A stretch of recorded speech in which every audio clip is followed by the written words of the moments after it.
रब्बिल आलमीन अस्सलातु वस्सलामु अला खातिमिन नबिय्यीन। मैं इंतहाई मशकूर हूँ मिस अस्मा कुरैशी का, जिन्होंने हमारी जो इनविटेशन थी उसको एक्सेप्ट किया और इंतहाई अपने मसरूफ वक्त में से टाइम निकाला। मिस अस्मा कुरैशी का मैं मुख्तसर तारुफ कराता चला जाऊँ। ये इनका पहला लेक्चर होगा आज। इसके बाद रमज़ान की वजह से हम लोग इस फिलहाल अ, रोक देंगे और फिर रमज़ान के बाद हम इस सेशन को आगे कंटिन्यू करेंगे। तो ये इनका पहला इंट्रोडक्टरी सेशन है और इंशाअल्लाह ताला ये चीज़ आगे कंटिन्यू हो जाएगी। इनके बारे में मैं आपको इनका तारुफ कराता चला जाऊँ। इन्होंने एमएससी जो की थी वो एप्लाइड साइकोलॉजी में यूनिवर्सिटी ऑफ पंजाब से की थी और उसके बाद इन्होंने कराची जाके post magisterial diploma in clinical psychology institute of clinical psychology Karachi से किया और अबाउट 13 ईयर से ये मेडिकल प्रैक्टिस में है। इनका जो सबसे अहम रोल है वो फैमिली के इश्यूज के अंदर जो डायनेमिक्स होते हैं उनको डील करने से रिलेटेड है और ख़ास तौर पे जो बच्चों की इंटरेक्शंस पेरेंट्स के साथ और उसमें किस तरह कॉन्फ्लिक्ट्स होते हैं उनको कैसे डील किया जाए। इसके अलावा शिज़ोफ्रेनिया, बाइपोलर डिसऑर्डर्स, ये सारे चीज़ों से डील करती हैं और इनका काफ़ी कंट्रीब्यूशन है सोसाइटी के अंदर इस चीज़ों के बारे में। ये अपने जो मुख्तलिफ प्राइवेटली वेबिनार्स भी रन करती हैं। पहले तो जब कोविड नहीं था तो ये सेशंस किया करती थी, लेकिन अब कोविड की वजह से वो ऑनलाइन कोशिश करती हैं। तो मैं बहुत मशकूर हूँ। आप स्टार्ट करें मिसेस अस्मा कुरैशी।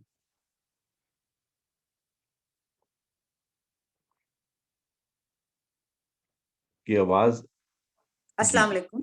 वालेकुम। बहुत-बहुत शुक्रिया डॉक्टर साहब, आपने मुझे ऑनर दिया इस प्लेटफ़ॉर्म पर आने का और बहुत सारे रिस्पेक्टेड लोगों के साथ इंटरैक्शन में आने का। जी, एग्ज़ैक्टली मेरा बेसिक जो काम है वो फैमिलीज़ के साथ है और मैं फैमिलीज़ के डायनामिक्स पर बहुत कीनली ऑब्ज़र्व भी करती हूँ, काम भी करती हूँ। बिकॉज़ बाज़ औक़ात जब मैं क्लिनिकल प्रैक्टिसेज़ में अपने देखती हूँ कि कोई आइडेंटिफाइंग पेशेंट या क्लाइंट आता है कि फैमिली उसको लेकर आई है कि जिसके हालात ज़हनी हालात ठीक नहीं है, तो उसमें कोई शक नहीं होता कि उसके अंदर कोई जेनेटिक प्रीडिस्पोज़िशन मौजूद होती है किसी साइकियाट्रिक इलनेस की या दिमागी या ज़हनी बीमारी की। लेकिन उसमें बहुत सारा अमल दखल फैमिली के अपने रवैयों का भी होता है। और फैमिली के रवैये बाज़ औक़ात बिल्कुल जिसे कहते हैं कि वो रिडंडेंट होते हैं या ऑब्सोलीट हो जाने वाले होते हैं, लेकिन स्टिल फैमिली उनके साथ स्टक अप होती है, हुक्ड अप होती है। फैमिली अपने पुराने या गैर आज़मूदा रवैयों को वो अभी भी छोड़ने पर आमादा नहीं होते। और पेशेंट को जब आप ट्रीट कर भी लेते हैं, उसको सिम्प्टोमेटिकली ट्रीट कर भी लेते हैं, साइकियाट्रिक मेडिसिन्स के ज़रिए भी आप ट्रीट कर लेते हैं, लेकिन उसके बावजूद अगर उसमें कोई तब्दीली या उसकी ज़िंदगी में कोई बेहतरी या स्टेबिलिटी नहीं आ रही, तो उसमें बहुत हद तक एक अमल दखल फैमिली के रवैयों के तब्दील ना होने का है कि फैमिली अपने पुराने रवैयों को नहीं छोड़ रही, जिसकी वजह से बार-बार पेशेंट रिलैप्स हो जाता है। अच्छा, ये तो मैं बात कर रही हूँ अपने क्लिनिकल पर्सपेक्टिव के हवाले से, लेकिन ओवरऑल भी अगर आप देखें कि जहाँ फैमिली की हम बात करते हैं, तो उसमें सबसे पहले जो मेन जो फिगर्स आते हैं, वो माँ-बाप के आते हैं। मैं खुद भी पेरेंट हूँ और मैं बहुत सारे पेरेंट्स को भी इस वक़्त हैंडल कर रही हूँ कि असल में बच्चे के साथ इतने सीरियस इश्यूज़ नहीं होते। असल में सीरियस इश्यूज़ पेरेंट्स के साथ होते हैं और पेरेंट्स अगर उन मामलात को ग्रेसफुली एक्सेप्ट कर लें कि हाँ जी, हमारे कुछ बिहेवियर्स में ऐसी कोताहियाँ या खराबियाँ या ऐसे उनमें नेगेटिविटी है कि जो हमारे बच्चे की तरबियत में हमारे लिए हिंड्रेंसेस पैदा कर रहे हैं। अगर इस तरह की विज़डम पेरेंट्स ने लिए कैटर करें, तो फिर उनके लिए आसान हो जाता है कि अपने बच्चे की अपब्रिंगिंग में वो इफ़ेक्टिवली अपना पार्ट प्ले कर सकें, क्योंकि अल्टीमेटली पेरेंट्स की ही डायनामिक्स होते हैं, जो कि बच्चे की पर्सनैलिटी को या तो उसको चार चाँद लगा देते हैं या फिर उसको बिल्कुल डाउनफॉल की तरफ ले जाते हैं। सो लेकिन पेरेंट्स के क्या डायनामिक्स होते हैं? पेरेंट्स के ऐसे कौन से रवैये होते हैं? पेरेंट्स की ऐसी सोच समझ की कौन सी ऐसी कोताहियाँ या खराबियाँ होती हैं जिसकी वजह से एक अच्छा भला बच्चा जो कि आम हालात में ग्रो कर सकता था या प्रोग्रेस कर सकता था, उसकी पर्सनालिटी डेवलप कर सकती थी, वो बहुत ज्यादा लिबरेटेड फील कर सकता था, लेकिन वो नहीं कर पा रहा। तो इनमें कुछ बुनियादी पॉइंट्स जो कि मैंने फिलहाल आपके लिए यहाँ पर इकट्ठे किए हैं, जिस पर हम इस वक्त गुफ्तगू भी करेंगे और आगे चल के मैं आपके सवालात के भी जवाब दूंगी। लेकिन जो बुनियादी पॉइंट्स हैं उनका पहले जिक्र में आना, उनको डिस्कशन में लाना बहुत जरूरी है। अभी जैसे मैंने ये जो स्टार्टिंग स्लाइड है मेरी, would you like to make your children beneficiary और the victim of your dynamics, ये समझना सबसे पहले जरूरी है कि हमारे कोई भी रवैये, हमारे कोई भी सोच विचार के अंदाज, हमारे पर्सपेक्टिव्स, हमारे डायनामिक्स, क्या वो इतने हेल्दी एंड साउंड हैं कि जिसकी वजह से हमारे बच्चे बेनिफिशियरी बन जाए। हम सब नेशनल इंटरनेशनल ट्रांजैक्शंस करते हैं, तो आपने देखा होगा कि वहां पर एक टर्म इस्तेमाल होती है बैंकिंग की, उसमें जबान में, बेनिफिशियरी, जो कि फायदा उठाने वाला होता है, जिसके अकाउंट में आप पैसे डालते हैं। ठीक है, तो बच्चे भी हमारे एक तरह से आप समझ लीजिए बैंक अकाउंट्स हैं जिसमें हम अपनी इन्वेस्टमेंट्स डाल रहे हैं। ठीक है, लेकिन वो तभी पॉसिबल होगा, इन्वेस्टमेंट को तभी कहलाएगी जब आपके रवैयों से उन्हें फायदा पहुंच रहा होगा। ठीक है, तो बेनिफिशियरी बनाना है आपने,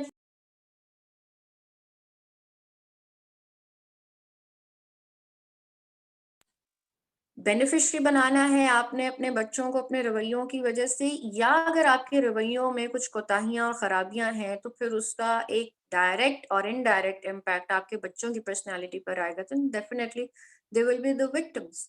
विक्टिम्स कौन होते हैं? किसी भी कलैमिटी, किसी भी सानहे के जो मुतासरीन होते हैं। और अगर घर में मुसलसल एक ही तरह का टॉक्सिक माहौल अगर चल रहा है, वो टॉक्सिक माहौल की क्या क्या निशानियां होती हैं उनके बारे में भी हम आगे चल के जिक्र करेंगे। तो वो तमाम टॉक्सिसिटी के विक्टिम्स बन रहे होते हैं बच्चे। तो हमने डिसाइड करना है, बीइंग अ पेरेंट, क्योंकि मैं खुद भी पेरेंट हूँ, हमने खुद डिसाइड करना होता है कि हमारे कौन से रवैये हैं जिसकी वजह से हमारे बच्चे बेनिफिशियरी बन जाएंगे, और हमारे कौन से रवैये हैं जिसकी वजह से हमारे बच्चे मुतासरीन में शामिल हो जाएंगे, विक्टिम्स में शामिल हो जाएंगे। तो सबसे पहले self esteem of parents has a trickle down effect on children self esteem. हमारे जो बच्चों की सेल्फ एस्टीम है ना, हम, मेरे पास अक्सर पेरेंट्स आते हैं, वो कहते हैं जी मेरे बच्चे की ना सेल्फ एस्टीम अच्छी नहीं है, मेरे बच्चा जो है ना इसकी सेल्फ वर्थ है ही नहीं, अपने आप को वैल्यू नहीं करता। अच्छा ठीक है जी, वैल्यू नहीं करता, ये इसको ना अपने ऊपर कॉन्फिडेंस नहीं है, ये पूरा एतमाद नहीं महसूस करता, ये लोगों के दरमियान जाता है ना तो फिर ये लोगों के सामने शाय फील करता है, ये इंट्रोवर्ट है। ये मैं आपको वो जुमले बता रही हूँ जो कि मैं क्लिनिकल सेटिंग्स में, क्लिनिकल प्रैक्टिसेस में मैं सुनती हूँ। तो वहां पर एक पॉइंट बड़ा ये आता है कि जी आप बच्चे की सेल्फ एस्टीम की तो आप बात कर रहे हैं, जब आप पेरेंट्स के साथ काम करते हैं तो पता चलता है कि एक्चुअली पेरेंट्स की सेल्फ एस्टीम जो है वो बिल्कुल, जिससे आप समझने के माइनस में है, या बहुत ही लो डिग्री लेवल है उसका। वो कैसे पता चलता है? वो ऐसे पता चलता है कि पेरेंट्स में, अगर खास तौर पर अगर मैं माँ के हवाले से बात करूं, तो माँ को अपने बारे में ये गुमान होता है कि I am just a servant, मेरा तो काम ही है ये कि मैंने बस इन लोगों को सर्व करना है। ठीक है, अगर मैं पाकिस्तान के कल्चर के हिसाब से बात करूं तो पाकिस्तान के कल्चर में मैंने बहुत सारी खवातीन को ये देखते हुए और कहते हुए सुना कि जी हमारा काम तो बस ससुरालों की जो है ना खिदमतें करना ही है, हमारा काम तो बस बुजुर्गों की खिदमत करना ही है, मेरी अपनी सेल्फ कहाँ है? हमें तो बचपन से ही सिखाया गया था कि तुमने अगले घर जाना है और तुमने बस खिदमत करनी है और अपनी जबान को बंद रखना, अपनी जो है ना कोई राय देने की जरूरत नहीं है, बस जो घर का सरबराह होता है ना बस उसका फैसला चलता है। अब यहाँ पे मैं माँ की या बीवी की बात नहीं कर रही, मैं यहाँ पे खातून की बात कर रही हूँ जिसकी राय को मुकद्दम नहीं रखा जाता। तो ऑब्वियसली जब जिसकी राय को, जिसके पॉइंट ऑफ व्यू को अगर आप रिस्पेक्ट नहीं देंगे तो वही उसका स्टाइल, वही उसका बातचीत करने का अंदाज, उसमें घबराहट भी होगी, उसमें खौफ और अंदेशे भी होंगे, वही वाला स्टाइल जो है वो हो सकता है अपने बच्चों में भी कहीं ना कहीं पोर्ट्रे कर दे। खास तौर पे इस तरह का स्टाइल जो है बेटियां जो है बड़ी जल्दी कैच कर लेती हैं माओ का, कि हमारी माँ ने भी सारी जिंदगी इस तरह से गुजारी है, बस हम पे भी पाबंदी है कि हमने भी इसी तरह गुजारना है। अच्छा, एक तरफ तो लड़कियां इसी अंदाज को, इसी टॉक्सिक अंदाज को आगे लेके चल रही होती है, कुछ लड़कियों को, कुछ बेटियों को मैंने देखा है कि वो टोटल ऑपोजिट हो जाती हैं, वो भी उनकी सेल्फ एस्टीम के खिलाफ जाती है बात, वो टोटल ऑपोजिट हो जाती है। हमारी माँ ने हमेशा दूसरों की खिदमत की है, नौकरों की तरह सारी जिंदगी गुजारी है, मैं तो नहीं गुजारूंगी ऐसे। मैं तो जूती की नोक पे रखूंगी कि मैं आपको एग्जैक्टली वो जुमले बता रही हूँ जो कि मैं क्लिनिकल सेटिंग्स में सुनती हूँ। मेरे लिए कोई हैसियत नहीं रखता कोई भी। मेरी माँ ने हमेशा अपनी लाइफ को, अपनी सेल्फ को हमेशा नीचे जो है ना डाउनफॉल की तरफ रखा है। उन्होंने कभी अपनी वर्डिक्ट नहीं दी, कभी अपनी ओपिनियन नहीं दी। हम बहुत सारे मौकों पे एक्सपेक्ट करते थे कि हमारी माँ कुछ बोले और हमारी माँ की बात को जो है अहमियत दी जाए। नहीं मिलती थी क्योंकि वो खुद बोलती ही नहीं थी, ठीक है? लेकिन मैं ऐसी नहीं बनूंगी। अच्छा, ऐसी लड़कियों में एक ज़रूरत से ज़्यादा एंगर देखने में आया है, ठीक है? वो क्या है कि वो जो उन्हें अपनी माँ की तरफ से जो लो सेल्फ एस्टीम मिली, लो सेल्फ एस्टीम जो उन्हें मिलती रही, वो अब उनकी पर्सनैलिटी का एक ऐसा हिस्सा बन गया है जो कि उन्हें एग्ज़ैजरेटेड बिहेवियर्स में लेकर जाने की तरफ आमादा कर रहा है, और वो अपने रवैयों में एग्ज़ैजरेटेड पैटर्न्स को अपना कर ये समझ रही हैं कि वो अपनी सेल्फ एस्टीम को सैटिस्फाई कर रही हैं। कुछ पेरेंट्स में मैंने ये भी देखा कि वो एक मेरे पास कपल आता था, तो उनमें जो वाइफ थी, उन्हें बहुत ज़्यादा उनकी need of appraisal, need of admiration बहुत ज़्यादा थी। वो ये समझती थी कि बस वो छोटा-सा भी उन्होंने कोई काम किया है ना, तो वो उन्हें बस हर वक़्त उस पे जो है ना वाह, वाह, वाह, वाह, माशाल्लाह, माशाल्लाह सुनने को मिलता है। बाज़ औक़ात किसी के पास नहीं भी होता टाइम। बाज़ औक़ात कोई नहीं भी माशाल्लाह, सुभान अल्लाह कह पाता। बाज़ औक़ात कोई थैंक यू नहीं भी कह पाता। कहना चाहिए लेकिन बाज़ औक़ात कोई नहीं कह पाता, फ़ोगो हो जाती है चीज़ें। तो वो उसपे बहुत ज़्यादा अपसेट हो जाया करती थी कि मैंने इतनी मेहनत से फलानी चीज़ बनाई, मुझे सलाद पे तारीफ़ नहीं मिली, मुझे सालन पे तारीफ़ नहीं मिली, मैंने इतनी अच्छी रोटी पकाई, मुझे कोई तारीफ़ नहीं मिली, मैंने घर इतना मेंटेन करके उस दिन रखा हुआ था, मुझे कोई तारीफ़ नहीं सुनने को मिली। ये मेरी तारीफ़ नहीं करते, मेरी तारीफ़ नहीं करते। नीड ऑफ एडमायरेशन सबकी होती है, मेरी भी होती है।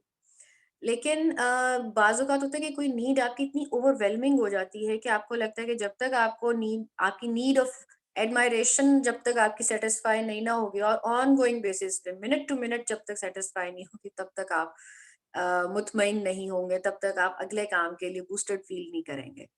सो ऐसे बच्चों में भी बाज़ औक़ात ये होता है कि उनमें भी मुसलसल ये need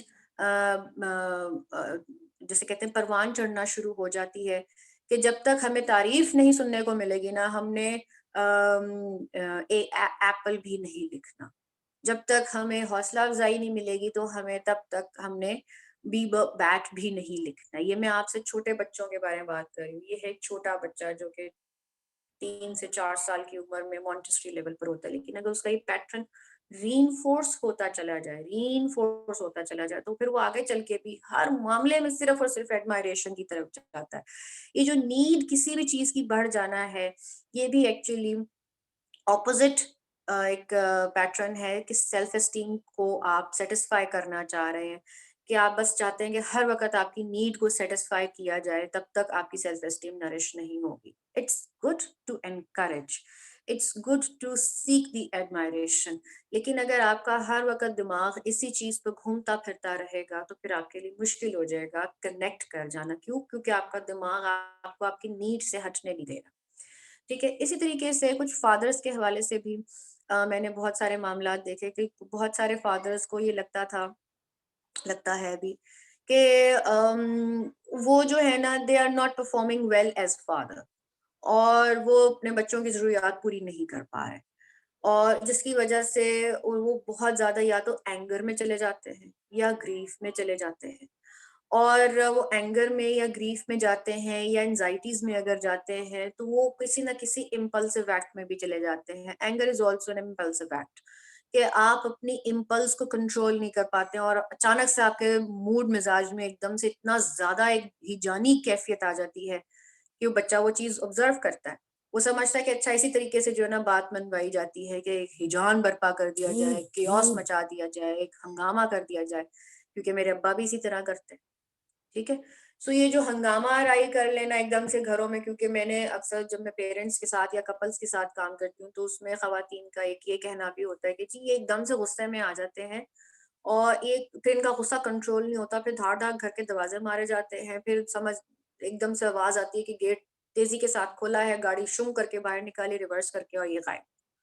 so your kids are observing the way you are handling the stressors. ठीक है, तो ये जो poor handling of the stressor है, that shows the low level of self esteem. इसी तरीके से बच्चों में भी यही चीज आती है कि नहीं, कंपोज तरीके से काम करना शायद कोई चीज नहीं होती, यही तरीका होता है हिजान बर्पा करके काम करना जो है ना, चीजों को पटक कर झटक कर। बाज़ औक़ात पेरेंट्स ने ये भी रिपोर्ट किया है कि हमारे घरों की आर्टिकल्स टूट गई गुस्से के चक्कर में। एक दफा एक नौजवान आया, उसके बारे में पेरेंट्स ने कहा कि जी इसको हॉकी या बैट मिल जाए तो इसने हमारे घर के सारे शीशे तोड़ दिए, विंडो पेन्स तोड़ दिए हैं इसने सारे। तो उसने कहा कि मुझे याद पड़ता है जब मेरे अब्बू बिल्कुल यंग थे और मैं बहुत छोटा था, तो मेरे अब्बू को भी गुस्सा आया था, तो अब्बू ने भी इसी तरह जो था ना, बाहर पड़ी हुई कोई स्टिक थी उससे गाड़ी के शीशे तोड़ दिए थे। तो अगर अब्बू को ये चीजें करने की इजाजत है तो मैं क्यों नहीं कर सकता? ठीक है। सो ये सारे मामलात बड़े मुश्किल हो जाते हैं बाज़ का पेरेंट्स के हैंडल करना और उनके मुताबिक लेकर चलना बच्चों को, और या उसमें पेरेंट्स के रवैयों में एक तब्दीली या बदलाव लेकर आना। सो जो यंग पेरेंट्स हैं वो तो भी बहुत सारी तब्दीलियां लेकर आ सकते हैं। लेकिन जो जरा मिडिल एज्ड पेरेंट्स हैं, जो ओल्ड एज पेरेंट्स हैं, अगर if they are also listening, तो कोई मसला नहीं, कोई बात नहीं। हम इससे आगे भी कहानी को आगे तब्दील कर सकते हैं। We still have a lot of time. इसके बाद नेक्स्ट एक पॉइंट आ जाता है, value system and ethical boundaries of parents become children own code of conduct. Value system आपका क्या है? क्या पेरेंट्स एक दूसरे को शुक्रिया या तहसीन, जैसे अभी मैं पहले पॉइंट में मैंने बात की थी कि क्या कहते हैं? एक तो है ना कि कुछ पेरेंट्स कहते ही नहीं, एक दूसरे को शुक्रिया बोलते ही नहीं। ये भी एक टॉक्सिसिटी है, ये भी लो सेल्फ एस्टीम की ही निशानी। ठीक है। हस्बैंड को लगता है कि वाइफ की तो जिम्मेदारियां है ना घर के काम करना, तो मैं क्या उसे घड़ी घड़ी हर वक्त शुक्रिया बोलता फिर। वाइफ को लगता है या मदर को लगता है कि जी हस्बैंड का तो काम है, बाप का तो काम है कमाना, एसेट्स बनाना, बच्चों के लिए विरासत जमा करना, बाप का तो काम है ये। तो मैं क्यों हर वक्त इसको कहती रहूं कि हाँ जी आप माशाल्लाह बहुत अच्छा काम कर रहे हैं, अल्लाह ताला आपको इसकी जजा दे। जरूरत नहीं है, इसका तो फर्ज में शामिल है। वैल्यू सिस्टम, आप शुक्रिया बोलते हैं, चले आपस में ना सही, क्या आप इर्द गिर्द के लोगों को जो आपके पास तोहफे लेकर आते हैं, आपके साथ कोई खैर ख्वाही का काम करते हैं, आपके साथ कोई हेल्पिंग हैंड बन जाते हैं किसी भी कलेमिटी में, क्या आप उनका शुक्रिया बोलते हैं, ग्रेटिट्यूड देते हैं? This is the value system. ठीक है। आपकी वैल्यूज में शुक्रिया की जगह है। अच्छा, आपके वैल्यू सिस्टम में माफी तलाफी की जगह है। बहुत सारे पेरेंट्स में मैंने देखा है कि वो जब कोई गलती सरजद हो जाती है ना उनसे, they do not say I'm sorry, I feel sorry or I apologize। Value system का स्ट्रांग होना इस चीज से भी जाहिर होता है कि आप अपनी गलती पर नादिम हैं। हो जाती है, हम सबसे गलती हो जाती है। आपस में एक दूसरे को सॉरी बोल लेते हैं, आपस में एक दूसरे से माफी तलाफी का काम कर लेते हैं। मैं हस्बैंड वाइफ की बात कर रही हूँ। अच्छा, हस्बैंड वाइफ क्या दूसरे अपने रिलेशनशिप्स में जहाँ कहीं भी गलती कोताही हो जाती है वहां पे सॉरी करते हैं? ठीक है, क्योंकि जब आप सॉरी करते हैं, आपका अपोलोजेटिक स्टाइल होता है, तो बच्चा इस चीज को ऑब्जर्व कर रहा होता है। बच्चे को पता चलता है कि पेरेंट्स से भी अगर गलती होती है तो वो माफी मांगते हैं, तो मेरे से भी अगर गलती होगी तो मैं भी माफी मांगूंगा। और पेरेंट्स को भी आगे ये चाहिए कि जब बच्चा अगर उनके पास माफी मांगने आता है तो बच्चे को वो ग्रेसफुली कहें, आई एक्सेप्ट योर अपॉलजी, ठीक है, लेकिन for the next time you need to be more careful. ठीक है, for this kind of an absurd behaviour, इस तरह के गलत रवैये के लिए मेरी तरफ से जीरो टॉलरेंस है बेटा। आगे के लिए आपने ख्याल रखना है। सो बाज़ औक़ात पेरेंट्स को मैंने करते हुए देखा है कि जब बच्चा आके अपनी गलती पे माफी मांगता है ना, तो पेरेंट्स कहते हैं बस चले जाओ यहाँ से, कोई जरूरत नहीं माफी मांगने की। पहले तुम्हें होश नहीं होती, फिर तुम जब बड़बड़ बड़ करके बोलना शुरू कर देते हो तो फिर तुम आ जाते हो माफी मांगने के लिए जब मैं मुंह इधर उधर करके बैठता हूँ या बैठती हूँ। सो आपको माफी देने वाला भी बनने की जरूरत है, as to induce it into your family system and value system, और आपको माफी लेने वाला भी बनने की जरूरत है। अच्छा, आगे एक बात मैंने यहाँ पे जिक्र किया, value system and ethical boundaries. आपकी गुफ्तगू में बहुत सारे रॉटन वर्ड्स होते हैं, रॉटन वर्ड्स। उन रॉटन वर्ड्स के हवाले से you need to be careful. मैंने कुछ कपल्स को आपस में एक दूसरे के लिए अब्यूसिव अल्फाज इस्तेमाल करते हुए देखा। मैंने कुछ पेरेंट्स को आपस में एक दूसरे के लिए नहीं, किसी के बारे में अब्यूसिव टर्म्स में बात करते हुए देखा, और उसमें वो गाली गलौज के अल्फाज बहुत ज्यादा थे, जिसकी वजह से लग रहा था कि इनकी एथिकल बाउंड्रीज नहीं है। हमें रिजेंटमेंट्स आ जाती है, इसमें कोई शक नहीं है। हम सब अपने अपने रिलेशनशिप्स में कहीं ना कहीं रंजिशें पाल लेते हैं, हो जाता है, हम सब इंसान हैं ऐसे।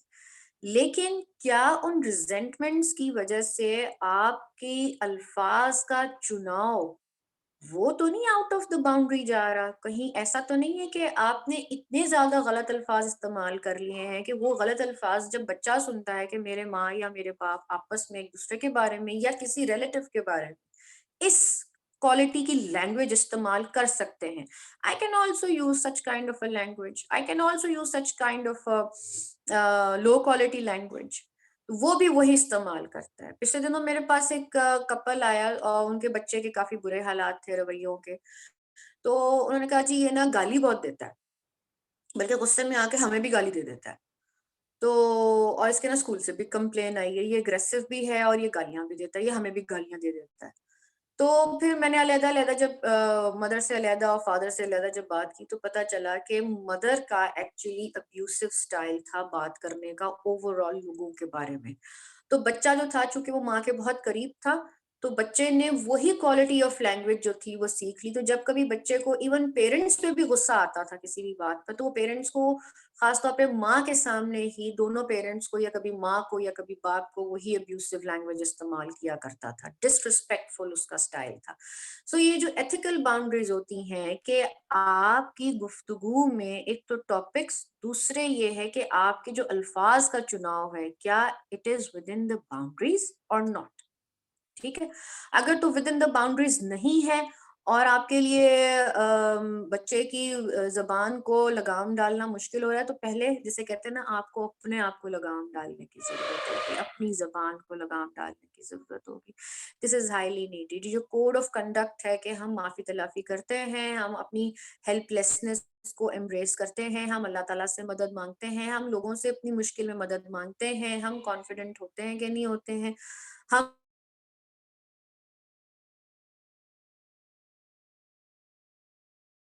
हम अपनी कोताहियों को रेक्टिफाई करने की कोशिश करते हैं कि नहीं करते हैं, ये सारा सीखते हैं। सो कुछ पेरेंट्स के साथ अच्छा, कुछ पेरेंट्स के साथ ऐसा भी होता है कि आप के जो हमारे चाइल्डहुड इवेंट्स होते हैं, चाइल्डहुड इवेंट्स वो बहुत मैटर करते हैं या वैल्यू करते हैं कि आपने बचपन कैसा गुजारा है। एक साहब मेरे पास बड़ी मुफलिसी देखी है, मेरे वालिद साहब की ना अच्छा नहीं कमाते थे, जिसकी वजह से दिल में लेकर बैठ गए थे। और वो साहब जो थे वो खुद अच्छा कमा रहे थे, दूसरे मुल्क में मुकीम थे, और वो जब उनका पाकिस्तान आना होता था तो जाहिर बात है वो एक फॉरेन करेंसी के साथ आते थे, तो यहाँ आके और वहां पर भी रहते हुए वो बच्चों को बहुत ज्यादा उनकी नीड्स को फुलफिल करना, उनके बहुत ज्यादा जिसे हम कहते हैं कि सॉरी, उनकी वांट्स एंड डिमांड्स पर फोकस करना, और जरूरत से ज्यादा वो उनको बहुत ज्यादा केटर किया करते थे अपने बच्चों को। उनकी मिसेस से बात हुई मेरी, तो उनकी मिसेस ने कहा, कहते ही मिस अस्मा, इन्होंने ना अपनी बचपन में बहुत ज्यादा मुफलिसी देखी है, लेकिन चूंकि बढ़ते गए सेल्फ मेड थे, अच्छा कमाना शुरू कर दिया, कुदरत ने भी इनका साथ दिया, मेहनती थे तो इन्होंने अच्छा कमाना शुरू कर दिया, फिर मुल्क से बाहर चले गए, तो अब माशाल्लाह ये he is earning well. In fact ये बहुत सारी दूसरी फैमिलीज की भी जो है एयानत वगैरह कर रहे हैं। तो वो अपने बच्चों की ना किसी भी विश को या डिमांड को निगेट नहीं होने देते, और उसकी वजह से उनके बच्चों में एक हठधर्मी आ गई थी, एक नॉन थैंकफुल एटीट्यूड उनके बच्चों में आना शुरू हो गया था, कि बच्चों को लगता था कि बस हमारा बाप जो है वो एक कमाने की मशीन है, और हमारा काम फरमाइश रखना है और बाप का काम जो है फरमाइश पूरी करना है। तो उनके बच्चे टीनेजिंग में थे,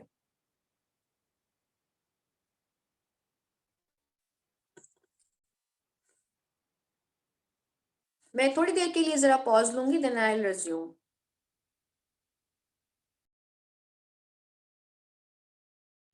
जी जी।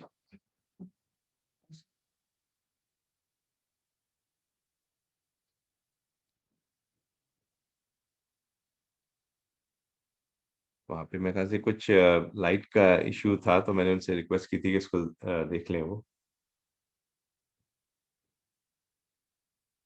जी जी, thank you. I hope it's better now. No no, absolutely fine, thank you. ठीक है। अच्छा, उसमें अब ये है कि जो पेरेंट्स की फादर का जो पर्सनल चाइल्डहुड एक्सपीरियंस था, that was not fine, that was not comforting. तो उन्हें ऐसा लगता था कि बस अब उनकी जिम्मेदारी है कि उन्होंने बच्चों की हर तरह की डिमांड और विश को पूरा करना है। उससे उनके बच्चों में स्टबर्ननेस, जिसको हम जिद्दीपन कहते हैं, और जिसे कहते हैं नॉन थैंकफुल एटीट्यूड आता चला जा रहा था। उनके बच्चों को लगता था कि बस हमारा बाप जो है बस वो कमाने की मशीन है, हम किसी भी चीज पे उंगली रखेंगे तो बस हमारी फरमाइश पूरी होती चली जाएगी। मैंने उनसे थोड़ा सा, जब मेरा उनके साथ काम हुआ, तो मैंने उनसे कहा कि बच्चे की हर डिमांड पूरी करने वाली नहीं होती। आप बच्चे की विशेस को कंडीशन करें उसके बेहतर रवैये के साथ, कि अगर वो अच्छे रवैये दिखाता है तो उसकी विश पूरी। वालेकुम अस्सलाम।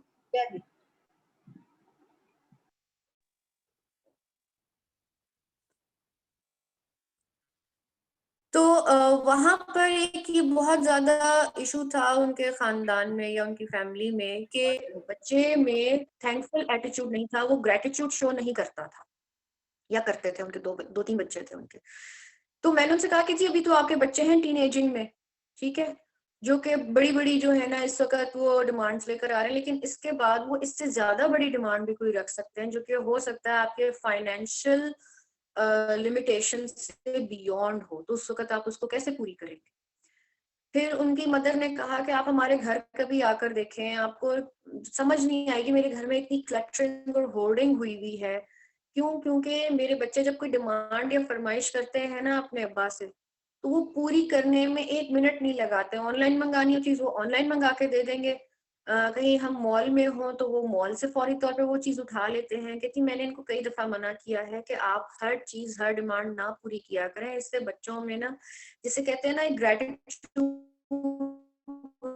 वाला एटीट्यूड भी नहीं आ रहा। दूसरी बात ये कि वो बच्चों में कदर नहीं है उन चीजों की। वो लेते हैं, एक चीज लेते हैं, दूसरे दिन वो भूले हुए होते हैं। क्यों? क्योंकि उन्हें पता है कि चलो आज हमने ये चीज ले ली है, डिमांड पूरी हो गई है, अगली दफा।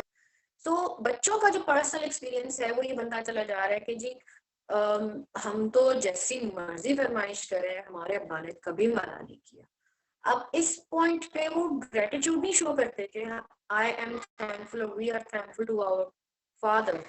वो ये कहते हैं कि हाँ ठीक है, उनकी जिम्मेदारी है, उन्होंने कौन सा हम पे एहसान किया है, आखिर को तो हम बच्चे हैं ना। क्योंकि मैंने बच्चों की भी वर्डिक्ट सुनी, बच्चों ने तो बकायदा ये कहा हुआ है, कौन सा एहसान करते हैं मैम हम पर, उनका काम है, माशाल्लाह इतना कमाते हैं, इतनी अच्छी पोस्ट पर बैठे हुए, तो क्या हम उनसे फरमाइश पूरी करवाना अगर चाहें तो क्या हम नाजायज है, पूरी नहीं कर सकते? उनकी फाइनेंशियल बाउंड्रीज में हमारी फरमाइश आती नहीं है क्या? अब ये जो बच्चा जो कि इस वक्त मेरे सामने बैठकर ये बात कर रहा था, ये उसने उस वक्त वो डिमांड कर दी थी जो कि वाकई फादर की फाइनेंशियल लिमिट से बियॉन्ड थी, ठीक है। तो क्योंकि वो बहुत एक्सपेंसिव कार डिमांड कर रहा था, तो उन्होंने कहा कि जी मेरे जो है ना 4 बच्चे हैं, मैं अगर इसकी ये वाली डिमांड पूरी करने बैठ गया तो 2 साल के बाद मेरा तीसरा बच्चा भी जो है ना वो 18 साल का हो जाएगा, तो वो भी कहेगा कि मुझे भी ये वाली गाड़ी लेकर दो। फिर उनके फादर को अब उनके रवैये भी नजर आना शुरू हो गए थे। तो पेरेंट्स के हवाले से ये देखना बहुत जरूरी होता है कि पेरेंट्स अपने किन किन रवैयों में एक मीडियम लेवल पर लेकर चल रहे हैं बच्चों को, या अपने रवैयों को भी मीडियम लेवल पे लेकर चल रहे हैं। वो फादर जो थे उनकी बस एक पुरानी एक ये थी तकलीफ कि जी मैंने अपने बचपन में चूंकि बहुत सारी नीड्स को सेक्रीफाइस किया है, तो मैं अब अपने बच्चों को ऐसे नहीं होने दूंगा, मैं अपने बच्चों को किसी भी डिप्राइवेशन का शिकार नहीं होने दूंगा, किसी कमी कमजोरी का शिकार नहीं होने दूंगा। हालांकि वो डिप्राइवेशन नहीं थी, वो एक्चुअली बच्चों की बहुत ज्यादा, जिसे कहते हैं ना, एक स्टबन एटीट्यूड उनका बनता जा रहा था, जिसपे एक्चुअल काम होना जरूरी है। बिकॉज मटेरियलिस्टिक ऑब्जेक्ट जो है वो एक वक्त में आता है तो दूसरी दफा में आप भूले हुए होते हैं, लेकिन जो चीज याद रह जाती है वो एटीट्यूड याद रह जाते हैं। So we need to take care of the attitudes first, and then हमें अपनी मटेरियलिस्टिक नीड्स एंड विशेस पर जाना चाहिए। सो ये बड़ा एक इम्पोर्टेंट पॉइंट है। अच्छा, next is religious beliefs of parents define children religious inclinations। अब इसमें भी मेरे पास केसेस मौजूद हैं। एक साहब मेरे पास आए, he was at that time 34 years old, और मुझे हाफिज थे। वो कहने लगे जी, मेरी उनकी एक्चुअली बहन ने उनको मेरे पास रेफर किया कि इसकी ना अब्बू से नहीं बनती, तो आप काइंडली इसकी ना काउंसलिंग करें, ये ना अब्बू से ना इसकी नहीं बनती, अब्बू की कोई बात नहीं सुनता मानता। मैंने कहा जी अच्छा। खैर, जब सारी चीजें पता चली तो उसमें एक चीज जो कि बड़ी इंपॉर्टेंट थी, वो ये कहते हैं मैं हाफिज बनना चाहता था, लेकिन बीच में ना मुझे, जाहिर है हिफ्ज माशाल्लाह एक बहुत एक बड़ा एक मरहला होता है, आप दिल में कुरान करीम उतारना होता है, और हमारे लिए पाकिस्तानियों के लिए फॉरेन लैंग्वेज, ठीक है। With due respect to every religious scholar, मैं किसी पे भी पॉइंट आउट नहीं करी, मैं सिर्फ उस बच्चे के एक्सपीरियंस के रेफरेंस पे बात कर रही हूँ, उस नौजवान के एक्सपीरियंस के रेफरेंस में। उसने कहा कि जी मैं हिफ्स करना चाहता था, ठीक है, क्योंकि मेरे अब्बा जी ने अपने खर्चे पर हमारे घर के बिल्कुल साथ एक मस्जिद बनवाई हुई थी, और उस मस्जिद में बहुत सारे बच्चे हिफ्स करने आते थे, तो जब वो ऊंची ऊंची जब हिफ्स की किरत कर रहे होते थे, दोहराइयाँ कर रहे होते थे, तो मुझे बड़ा अच्छा लगता था, मैं चला गया। लेकिन जाहिर है मुझे मुश्किल आता है, तो मैंने थोड़ा सा रेजिस्टेंस भी दिखाई, मुझे याद है कि मैंने नहीं जाना। तो कहते उसमें मेरे वालिद साहब थे ना, उनका कहना ये था, उन्होंने जो आपको उनके अल्फाज बता रही हूँ, फादर कारी साहब को ये कहते थे उस नौजवान के कि मुझे इसकी हड्डी बोटी चमड़ी नहीं चाहिए, मुझे अपना बच्चा हाफिज चाहिए, ठीक है, इसको हाफिज बनाकर मेरे पास भेजना है। कहते जी बस ये जुमला सुनने की देर थी, अब्बा जी ने और कारी साहब ने वाकई कोई कसर नहीं छोड़ी कि मेरे ऊपर से हड्डी बोटी चमड़ी उतर जाए। ये मैं आपको उनके अल्फाज सुना रही हूँ। कहते जो मेरा दिल था ना कुरान मजीद को अपने सीने में उतारने का, जो मेरी ख्वाहिश थी, वो डाई डाउन हो गई थी। अब मैं सिर्फ अब्बा जी के हुक्म के मुताबिक कुरान हिफ्ज कर रहा था, मेरी अपनी ख्वाहिश नहीं थी उसमें। I have really seen people following religious paradigms and religious beliefs so strictly कि उनके बच्चों के अंदर या तो रिलीजन का बहुत ज्यादा खौफ बैठ गया है, या वो रिलीजन से बिल्कुल बागी हो गए, बिल्कुल बागी हो गया। वो बन गया, वो नौजवान हाफिज बन गया, लेकिन उसको, क्योंकि जाहिर बात है बात उसको रिटेन करने में मुश्किल होती थी, दोहराई करने में मुश्किल होती थी, बीच में कोई आयत या कोई लफ्ज भूल जाया करता था, तो पिछले रुकू से दोबारा शुरू करवा लिया करते थे। तो कहते मुझे मोहल्ले में, हमारे घर में और मस्जिद के दरवाजे में कोई 50 कदमों का फासला था, तो कहते मुझे वहां से लेकर उस दरवाजे तक, मस्जिद के दरवाजे तक अब्बा जी या कारी साहब पीटते हुए लेकर जाते थे, और मोहल्ले के सारे बच्चे मुझे देखते थे कि वो देखो जा रहा है, उसकी फिर से आज धुलाई हो रही है, वो देखो जा रहा है, उसकी आज फिर से जो है चित्रौल हो रही है। तो कहता वो जो मुझे बच्चों की तरफ से वो जो एम्बैरेसिंग कमेंट सुनने को मिलते थे, वो मेरा चाइल्डहुड ट्रॉमा है। मैं अभी तक, वो मेरे कानों में गूंजती आवाजें हैं, और मैं कभी कभी उसके खौफ की वजह से मैं उठ जाता हूँ रातों में। 34 years old young boy was telling all these stories, and उसके सर पे बहुत ज्यादा उसको मार पिटाई काफी फेस करने को मिली, पीछे की तरफ, जैसे अक्सर होता है ना, पीछे की तरफ एक स्लैपिंग करना सर पे कि तुम्हें याद क्यों नहीं होता। तो वो उसके यहाँ पे क्यों न्यूरोलॉजिकल डेफिसिट आ गया था, जिसकी वजह से उसके जो मसल ट्विचिंग थी, कल था, फेस ऐसे पीछे की तरफ जाता था, उसको मेरे सामने बैठते हुए भी क्रैम्प पड़ता था, वो जब बैठता था तो उसकी बार बार शोल्डर में और इस साइड को कहता था कि बात करने से इतना सीवियर हो जाता है कि मेरा पूरा जिस्म जो है वो ऐसे, मुझे लगता है कि फ्लूज हो गया और मैं चल नहीं पाता। कहता मैं चूंकि कुरान तो मेरे सीने में था, लेकिन आप यकीन करें मेरे पे एक मेरा जो वलवला था ना वो सारा खत्म हो गया था। फिर मैंने सिर्फ मार से बचने की खातिर मैं हिफ्स की क्लास में 1 घंटा पहले जाके बैठ जाया करता था और मैं हर उस लफ्ज़ पे ज़्यादा तवज्जो देता था जो कि मुझे लगता था कि मैं इस रुकू में या इस मंज़िल में मैं भूल जाता। बाकी सारे बच्चे 1 घंटे के बाद आना शुरू होते थे और मैं पहले से जाके मस्जिद में बैठा हुआ होता था, ताकि मुझे मार ना पड़े। क्योंकि मार खा-खा के मेरे सर में दर्द बैठ गया था, मेरे पट्टे खींचे रहते थे और अब आपके सामने मेरी हालत है कि मेरी ये हालत हो चुकी है। अच्छा एक मेरे पास एक केस और भी आया, उसमें वालिद साहब जो थे, he was very much strict कि बच्ची के सर का एक बाल भी नज़र ना आए। खुद वो हर मामला करते थे, मेरे सामने आके बैठे थे, पैंट शर्ट पहनी थी, कोई उन्होंने पैंट जो थी वो शरई अंदाज में टखनों से ऊपर नहीं चढ़ाई हुई थी, कोई उनकी दाढ़ी नहीं थी, कुछ नहीं, बस उनको ये था कि जी मेरी बच्ची और मेरी बीवी के सर के बाल नज़र ना आए। तो खुद उनका अपना ऐसा कोई रुझान नहीं था और उस पे उन्होंने मुझे उसकी वालिदा ने बताया कि उनकी बेटी उस वक़्त 12 साल की थी। कहती हैं आपको पता है वो बेटी को ही लेकर आई थी। कहती है आपको पता है ये इसने पिछले कोई 6 महीने से सर के बाल नहीं धोए। मैंने कहा क्यों नहीं धोए? कहने लगी इसने इसलिए नहीं सर के बाल धोए क्योंकि वो जब गीले होंगे तो ज़ाहिर है उसके बाल खोल के रखने पड़ेंगे ना, खुश्क करने के लिए, तभी बाल लपेटेगी और सर ढकेगी अपना। तो कहती है एक दफ़ा इसने इसी तरह कुछ अर्सा पहले, कुछ साल डेढ़ साल पहले इसने अपने बाल खोले हुए थे और नहा कर आई हुई थी, इसके बाल गीले थे। तो इसके अब्बा जो थे वो घर पर थे और इन्होंने देखा कि जी बाल खुले। कहती है हमारे इर्द-गिर्द कुछ भी नहीं है, हमारी सारी खिड़कियाँ बंद होती हैं क्योंकि इन्हें बस ये खौफ होता है कि घर से बाहर किसी की नज़र ना जाए, घर के अंदर किसी की नज़र ना आए। तो कहती है खुद नमाज़ पढ़े ना पढ़े लेकिन हमें जो है ना पाबंदी से कहते हैं कि जहन्नुमी हो जाओगी तुम अगर तुम नमाज़ नहीं पढ़ोगी तो। हमें जहन्नुमी औरत के साथ नहीं मैं रहना चाहता। तो कहती बच्ची चूँकि वो नहा कर आई हुई थी, बाल उसके गीले थे तो इन्होंने कहीं देख लिया तो इन्होंने इतना इन बच्ची को मारा है कि तुम्हारे बाल खुले हुए क्यों हैं?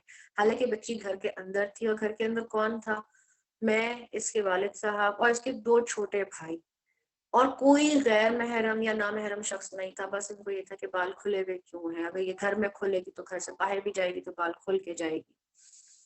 तो कहती है उन्होंने इसको इतना मारा और फिर गुस्से में आके कैंची उठा ली थी कि मैं इसके बाल काट दूँगा। तो कहती मैंने बीच में ऑब्वियसली मुदाखलत की थी, बहुत बड़ा chaos हुआ। उसके बाद से बच्ची जो है बाप से डर भी गई है, खौफ भी खा गई है और फिर इसके बाद इसने बाल इतना कस के लपेटना शुरू कर दिए थे कि ये बाहर ही नहीं निकलती थी। तो उसमें फिर उनके साथ ही बहुत तर्ज़ आए। अब ये था कि वो जो बच्ची थी, उसने पिछले कुछ 6 माह से बाल धोना इसलिए ख़त्म कर दिए थे क्योंकि वो उसका एक्सट्रीम लेवल ऑफ फ़ियर था कि अगर मैं बाल धोऊँगी, वो गीले होंगे, उसको खुश्क करने के लिए मुझे खोलना पड़ेगा, तो अब्बा जी ने आके जो है ना मेरे साथ बहुत बुरा करना है। And she was only 12 years old.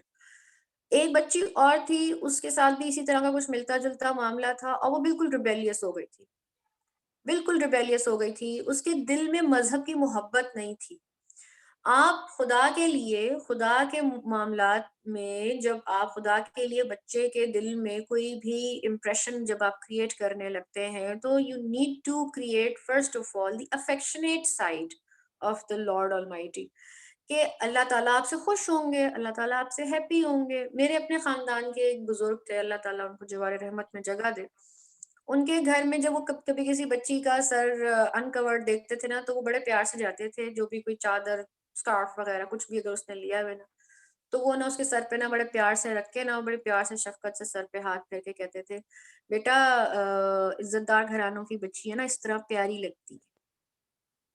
अब ये उनका जुमला है। It's just a magic of words कि आप क्या अल्फाज इस्तेमाल करें। सर के बाल अगर नज़र आ गए, अगर आप अपनी बीवी को या बेटी को ये कहते हैं कि तुम जहन्नुमी हो गई हो, तो वो फिर वो उसका दिल खराब होगा। आप ये कह सकते हैं कि अगर तुम सर कवर करके रखोगी, प्रॉपर उस तरीके से रहोगी अपने लिबास को लेके जिस तरह से कहा गया है हमारे रिलीजन में, तो देखना तुम भी जन्नती होगी और मैं भी जन्नती हो जाऊँगा। तो मतलब आप किस तरह से आप इस्लाम के बिलीव्स को आप बच्चे के अंदर पोर्ट्रे कर रहे हैं।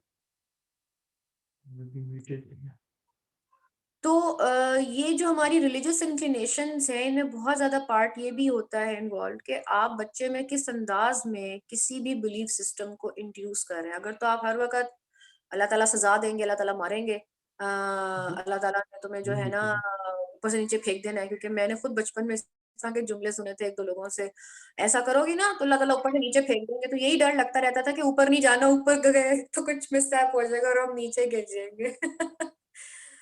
तो छत पे जाने से डर लगता था। मैं अपना पर्सनल एक्सपीरियंस आपको बता रही हूँ। ये नहीं कि मुझे किसी ने सख्त रिलीजियस इंक्लिनेशंस दी थी, बट ओवरऑल हमारे यहाँ किसी अच्छे रवैये को शो अप करने के लिए ना हम सबसे पहले अल्लाह ताला की तरफ से सजा का कॉन्सेप्ट बच्चों के दिमागों में डाल देते हैं कि अल्लाह ताला सजा देंगे। अल्लाह ताला प्यार भी तो करते हैं, शफकत भी तो करते हैं, अल्लाह ताला रहम करम भी तो करते हैं। तो हम वो वाली साइड बच्चों को बहुत कम बताते हैं, क्यों? क्योंकि हमें खुद भी खौफ ही होता है हर वक़्त अपने ही रवैयों का कि हमें सज़ा मिलेगी, हमें सज़ा मिलेगी, हमें सज़ा मिलेगी।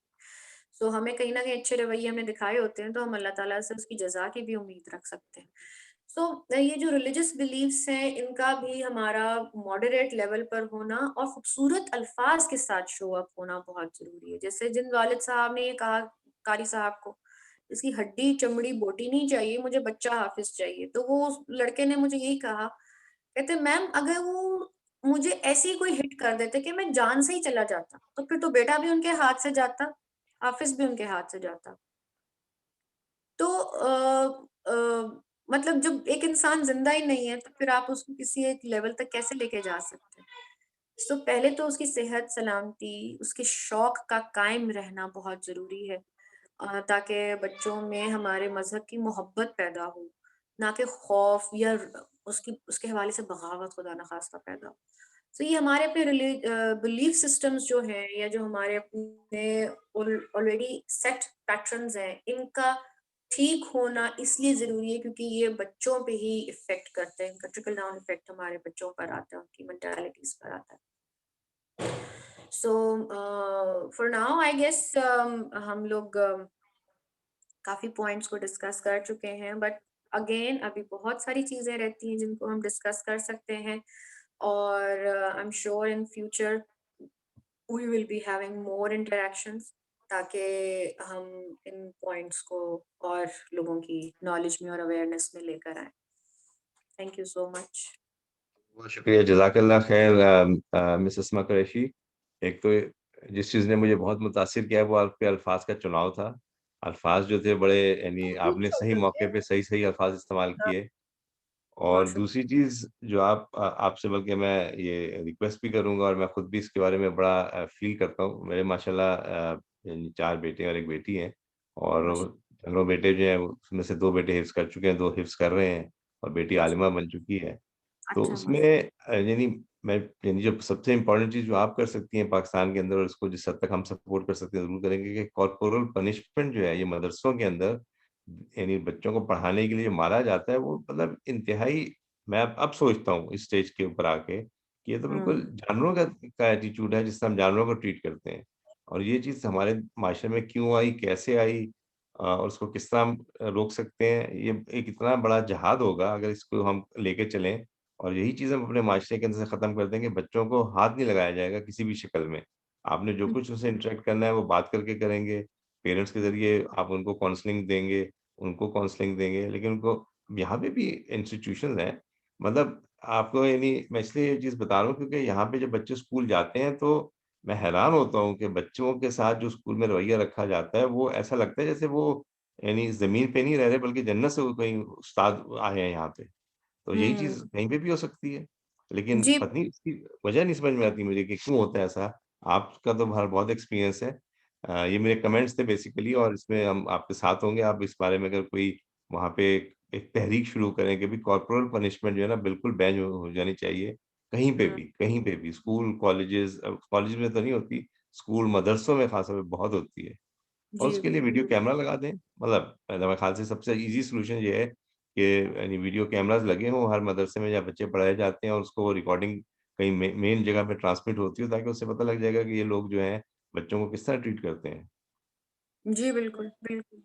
कोई क्वेश्चन्स हो लोगों की तरफ से, यकीनन इस आपने इतने सारी टॉपिक्स पे डिस्कस किया और यकीनन यानी वो सारी चीज़ें बहुत ही इम्पोर्टेंट थी और मेरे ख़्याल से लोगों के दिमाग में बहुत सारे क्वेश्चन्स या कमेंट्स होंगे। जी, तो floor is open for any questions और कमेंट्स प्लीज़। अस्सलाम वालेकुम वबरकातुहू। वालेकुम वालेकुम अस्सलाम व रहमतुल्लाह। डॉक्टर साहब तारिक शाह जी बहरैन, तारिक शाह साहब, बिल्कुल बिल्कुल शायद फरमाया आप। कैसे हैं, खैरियत है? ये बहरैन से ये हमारे। मैं वही वही बात मैं असल में करना चाहता था। बड़ा बेटा आप जानते हैं जो हाफिज है, तो मैं उसको हिफज करवा रहा था, तो मैंने उसको अच्छे दार अरकम में दाखिल करवाया, और डॉक्टर डेंटल सर्जन थे अरशद जमात इस्लामी के। तो वो भी मार रहा था उनको, जो हाफिज था ना, उस्ताद उस्ताद। तो मैंने फिर जाके शिकायत की, तो उन्होंने कहा कि अभी ये मसला ये नहीं है कि हम, मुझे आप कोई कहीं से कोई हाफिज ला के दे जो इनको ना मारे। जो हाफिज जिधर से ये पढ़ के आ रहे हैं वहां इनके साथ यही किया जाता है, और ये फिर उसको अपना निकालना चाहते हैं। मसला ये है, ये हमारे बेशक दी जा रही है, जिन मदरसों में दी जा रही है, वो यही मदरसे जहाँ से अब रात को या दोपहर को बच्चे जाते हैं, मांग के लाते हैं और आके खाते हैं। तो वो जब उनको मार पड़ती है ऐसे, तो वो कैसे करेंगे कि आप बच्चे को प्यार से पढ़ाएंगे? वो तो अपने बदले लेंगे। अब कितनी वीडियो वायरल हो रही है, आप इसमें इंटरनेट पे बच्चों को ऐसे मारा जा रहा हो, और वो भी हिफज के बच्चों को। तो उसकी सिर्फ वजह यही है कि बच्चों को जो, एक तो वालिदैन का वाकई ये चीज है, लेकिन उस्ताद जो है, या जो हाफिज है, या जो मुअल्लिम है, उसका मसला ये है कि वो पीछे से मार ऐसी खा के आया है, अभी वो खा रहा है, उसका बदला निकाल रहा है वो अपना। जी हाँ, आपका हाँ, पॉइंट भी बहुत जेन्युइन है सर, कि बाज़ औक़ात हम अपने ग्रजेस दूसरों पे निकाल देते हैं।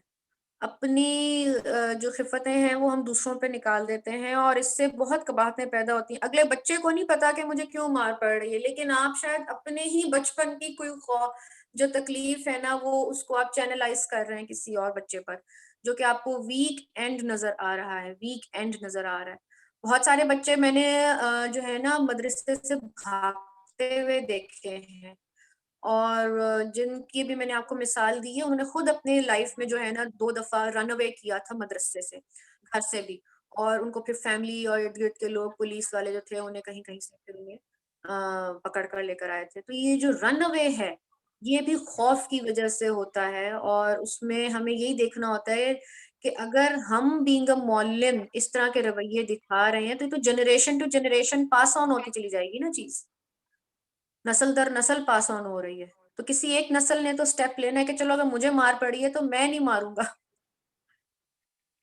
क्वेश्चन है मिसेस मा, कि हाउ टू जी, bring positivity in a child between 1 to 6 years of age. और उसके बाद कुछ और लोगों ने हाथ खड़े किए हुए हैं, उसमें एक डॉक्टर आरफा है। जी। How to bring positivity in देखिए, a child between 1 to 6 years of age. हुँ, पॉज़िटिविटी इस एज ग्रुप में बच्चा यूजुअली ऑब्जर्वेशन के थ्रू सीखता है। आप बच्चे को अगर कहेंगे ना सच बोलो, सच बोलो, सच बोलो, उसको सच समझ में नहीं आएगा।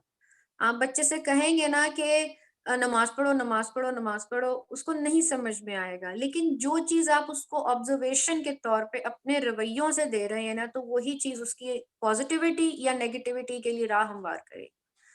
अगर आप बच्चे के सामने एक दूसरे के साथ भी सच बोल रहे हैं, जैसे मैं बीइंग अ मदर, मैं कमिटमेंट अगर अपने बच्चों के साथ करती हूँ कि हाँ, मैं आपको फलानी जगह लेकर जाऊँगी। आई मेक इट श्योर कि मैं अपनी कमिटमेंट पूरी करूँ, और जो मैं कमिटमेंट पूरी नहीं कर सकती, मैं उस पे उनके साथ कमिट नहीं करती। मैं उनको बता देती हूँ, बेटा ये मेरी लिमिटेशन है या मेरे टाइम स्पैन में नहीं आता, ये मैं नहीं कर पाऊँगी, सो अपना ज़हन ना बनाइएगा आप। क्योंकि बच्चे भी इसी एज ग्रुप के हैं, 1 to 6 ईयर्स की एज ग्रुप के हैं मेरे बच्चे। सो हमें कमिटमेंट्स या अपनी वर्बेटम या अपने रवैयों के ज़रिए बच्चों के अंदर पॉजिटिविटी डालनी होती है। बच्चे खुद से नहीं सीखते, बच्चों को आपने सीखने के लिए मवाद देना होता है, और वो मवाद कहाँ से आएगा? आपके अपने ही रवैयों से आएगा, हम पेरेंट्स के ही रवैयों से आता है। तो ये जो हमारी वो गुफ्तगू सुन रहे होते हैं ना, वो अपने डॉल एक्ट बहुत में बहुत शुक्रिया। गुफ्तगू को वो पोर्ट्रे करते हैं। जी, डॉक्टर आरिफा को क्वेश्चन करना चाहती हैं। जी, जी, बस मुझे एक फीडबैक देना था कि जैसे हम लोग टीचर्स को जो सिस्टम है कि हाँ उनको यानी रोकने के लिए, तो मुझे लगता है कि ज़्यादा अच्छा होगा कि जैसे जहाँ मेरी एक अपनी राय है कि जहाँ इदारे जहाँ पे टीचर्स पढ़ते हैं, हिफ्स करते हैं, हम लोग 3 चीज़ें सीखते हैं ना इदारों से। हम लोग नॉलेज सीखते हैं, हम लोग स्किल सीखते हैं और एटीट्यूड सीखते हैं। लेकिन ज़्यादातर क्या होता है कि वो नॉलेज सीख लेते हैं लेकिन उनको स्किल नहीं सिखाई जाती और क्या एटीट्यूड होना चाहिए। तो मुझे लगता है टीचर्स की प्रॉपर मेंटरिंग होनी चाहिए, हिफ्स टीचर्स की भी, हर टीचर की, के क्या एटीट्यूड होता है जो बच्चे को लर्निंग की तरफ लाता है, मेरा अपना ये फीडबैक। जी बहुत मिस अच्छा आपने दिया, बड़ा जबरदस्त फीडबैक दी है, करेक्ट, वेरी करेक्ट, बिल्कुल बहुत सही। अच्छा, लेकिन आप बहुत ये अच्छा। देखेंगे कि जहाँ पे वो बच्चे पढ़ रहे हैं वहाँ पे ऐसा कोई इंस्टीट्यूट नहीं है जिसमें उनको ग्रो किया जाए, जिनमें उनको तरबियत दी जाए। ये सारे आप देखें कि गांव या ऐसे बच्चे ऐसी जगह पे ये स्कूल है जहाँ पे मैं हिफज की बात कर रहा हूँ, खास कर की इसी टॉपिक पे सिर्फ बात कर रहा हूँ। तो वहाँ पे ये चीज नहीं है, या चाहे कोई भी मदरसा हो वहाँ पे आपको ऐसी कोई चीज नहीं मिलेगी जहाँ से आप उनको कर सकें, ग्लो दे सकें या उनको ट्रीट कर सकें। वो तो हर कोई अपने पैसे के पीछे है, हम्म उसे इस चीज से कोई मतलब नहीं है। बिल्कुल सही है। ये क्वेश्चन है मोहम्मद जाहिद बलोच साहब की तरफ से, उन्होंने बेसिकली लिखा है कि how would you like to groom child who is between age to 1 years of age, 1 to 3 years of age? मतलब basically is asking something little bit more detailed things कि grooming के बारे में कुछ एज फेजेस के बारे में बताएं। वो आप चाहें तो आप बाद में भी कवर कर सकते हैं अगले टॉपिक्स के अंदर, लेकिन जी जी ये मुझे लेकिन ये लंबा क्वेश्चन है क्योंकि इंडिविजुअल लेवल्स के ऊपर बच्चों की ग्रूमिंग जो है इंडिविजुअल ईयर्स के अंदर it will be a quite extensive thing. तो लेकिन जी ये कि यकीनन इसके ऊपर डिस्कस कर सकते हैं। इसके अलावा कोई क्वेश्चन हो। एक चीज जो मैंने फील की यानी आपकी टॉक के दौरान और वैसे भी मैं महसूस करता हूँ कि पाकिस्तान के अंदर ये कल्चर बहुत कॉमन है कि यानी कुल्लो उलमा और कुल्लो हुक्मा, कि जिसके पास आप चले जाएं वो आपको मशवरा दे देगा और जिसके पास चले जाएं वो आपको दवाई बता देगा इलाज करने के लिए। क्योंकि आपकी एक फील्ड है, आप हमें चाहिए कि साइकोलॉजिकल प्रॉब्लम्स के लिए आप लोगों से रजू करें, ना कि हम मतलब मैं एज अ सर्जन किसी को एडवाइस नहीं करूंगा उसके साइकोलॉजिकल प्रॉब्लम्स के बारे में। मैं उसको एडवाइस ये करूंगा कि तुम जाके साइकोलॉजिस्ट से मिलो। यही एटीट्यूड हमारे माशरे में भी होना चाहिए कि भाई प्रॉपर आदमी से प्रॉपर चीज के लिए एडवाइस लो जाके। हम जी लोग जो है हमारे को कुछ ना कुछ मशवरा दे के और मतलब वो चीज बड़ी यानी यकीनन नुकसानदेह होती है, तो मसले का हल नहीं होता क्लास के अंदर। इसके जी अलावा कोई बिल्कुल। और कमेंट्स या क्वेश्चंस हो? उमैर, डॉक्टर उमैर ने क्वेश्चन किया, हाथ रेज किया। जी डॉक्टर उमैर। जी अस्सलाम वालेकुम, जज़ाकल्लाह खैर आपके टॉक के लिए। वालेकुम। इसमें जस्ट बिल्ड करना चाह रहा हूँ जो प्रीवियस डिस्कशंस हुए हैं। तो अभी चाइल्ड साइकोलॉजी काफ़ी आपने हाईलाइट किया कि एडल्ट्स हमारे एटीट्यूड से रिलेटेड होता है और हम किस तरह बिहेवियर हमारा क्या होता है। तो मेरे ख्याल में कुछ इसमें एडल्ट लोगों के लिए भी काउंसलिंग होनी चाहिए मेरे ख्याल में, ताकि उनकी अगर सही थिंकिंग हो जाए। क्योंकि अक्सर कभी बार ये होता होगा कि जैसे आपने मेंशन किया टीचर्स के मामले में, लेकिन इवन पेरेंटिंग के मामले में वो अगर अपने पेरेंट्स से बुरी तरीके से ट्रीट हुए हैं तो वो चीज़ अपने बच्चों को वो सेम चीज़ नहीं करेंगे, वो इस तरह ट्रीट करेंगे। तो जी बिल्कुल। इस तरह के मेरे ख्याल में मेरे ख्याल मेरे इनमें जो है कोर्स जो एक ERDC PTCC का कोर्स होता है जिसमें पेरेंटिंग का टीच करते हैं। इस तरह के मेरे ख्याल में शायद कोर्सेज पे अगर फोकस हो या इस तरह की टीचिंग हो ऑफ पेरेंट्स, ताकि वो अच्छे पेरेंट्स बन पाएं, तो उससे इंशाल्लाह ज़रूर मेरे ख्याल में बच्चों को भी फ़ायदा होगा। और आपको अगर कोई आपके इल्म में कोई जी और इस पे कोई कमेंट्स या कोई और आप कोर्सेज जानती है, कोई सजेशंस हैं, कोई बुक्स, तो आप ज़रूर हमें सजेस्ट कीजिएगा। जज़ाकल्लाह खैर। हम्म एक किताब होती है जिसको हम टफ लव का नाम देते हैं। टफ लव एक किताब है, मुझे एग्जैक्टली ऑथर इस वक्त याद नहीं है, लेकिन उसमें प्रिंसिपल्स बताए हैं पेरेंटिंग के, कि आपने बच्चे को, इसको अगर आप उर्दू में देखें तो इसको कहते हैं मोहब्बत भरी गिरफ्त। मोहब्बत भरी गिरफ्त, आपने मोहब्बत भी देनी है बच्चे को क्योंकि वो तो उसका जेन्युइन राइट है और आपकी एक ड्यूटी है और आपके अंदर से निकल कर आती है अपने बच्चे के लिए मोहब्बत। लेकिन आपने उसकी गिरफ्त भी ठीक रखनी है। गिरफ्त का मतलब ये होता है कि आपने थोड़ी सी उसकी लगामें जिंदगी के कुछ हिस्से में अपने हाथ में रखनी होती है, जब तक आपको ये तसल्ली ना हो जाए कि जी वो एक ट्रैक पर आ गया है।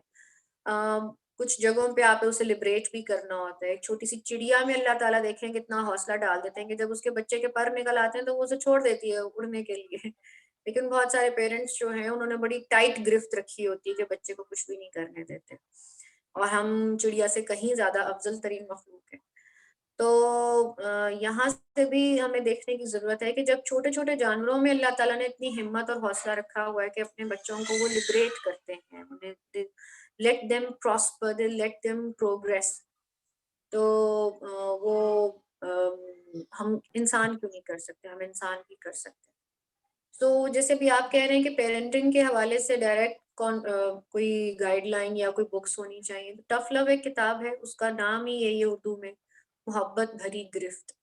वो आप पढ़ें तो उससे आपको बड़ी गाइडलाइन मिलेगी। जज़ाकल्लाह। की जो बात अभी हो रही है, तो एक किताब जो आजकल मेरे ज़ेरे मुताला है वो है atomic habits by James clear. मेरे ख्याल से जो लोग नहीं पढ़ने से शगफ रखते हैं वो ज़रूर इसको देखें। Atomic habits by James clear, और बहुत ही इफ़ेक्टिव है, बहुत ही यूज़फुल है, और इंतहाई यानी वो हैबिट्स को चेंज करने के लिए बहुत यूज़फुल होगी, किसी की हैबिट्स के लिए भी। नाम ही उसका एटॉमिक हैबिट्स है। तो एक ये कमेंट्स है, मैं आप तक वो कमेंट्स पहुंचा देता हूँ। उन्होंने पूछा है कि हम जो है how to deal with teenagers. मैं समझ नहीं सका कि किस सेंस में वो बात करना चाह रहे हैं। टीनेजर्स में तो बहुत सारी नई चीजें हो सकती हैं। अगर ये आप क्वेश्चन डायरेक्टली पूछ लें तो ज्यादा बेहतर है। अस्मा गजाली साहिबा। जी, अस्सलाम वालेकुम। वालेकुम वालेकुम अस्सलाम। मैं पूछ रही थी आजकल टीनेजर में जो आइसोलेशन का प्रॉब्लम है ना, ये कैसे सॉल्व किया जाए? राइट। हम्म।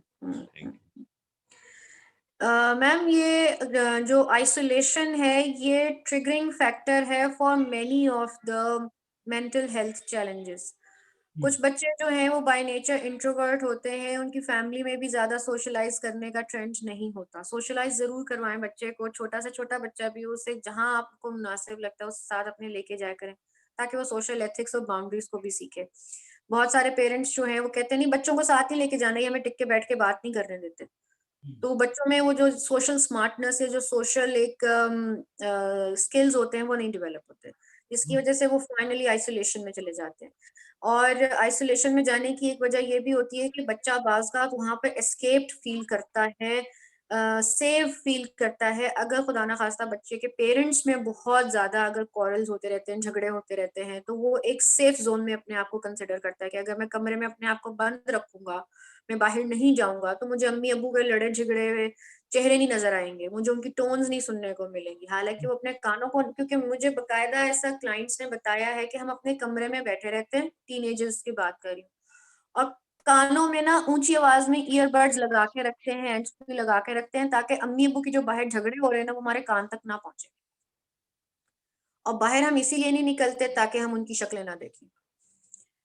ये जो इंट्रोवर्जन है, इट हैज मेनी रीजंस, और उसमें एक सबसे बड़ी रीजन ये कि घर का माहौल कैसा, बच्चा एस्केप पे तो नहीं जा रहा, कहीं फैमिली एक नॉन सोशल एटीट्यूड तो नहीं रखती, ना मिलते हैं, ना कहीं आते जाते हैं, ना घर पे किसी को मदऊ करते हैं, ईद त्योहार पे भी नहीं कहीं आते जाते हो।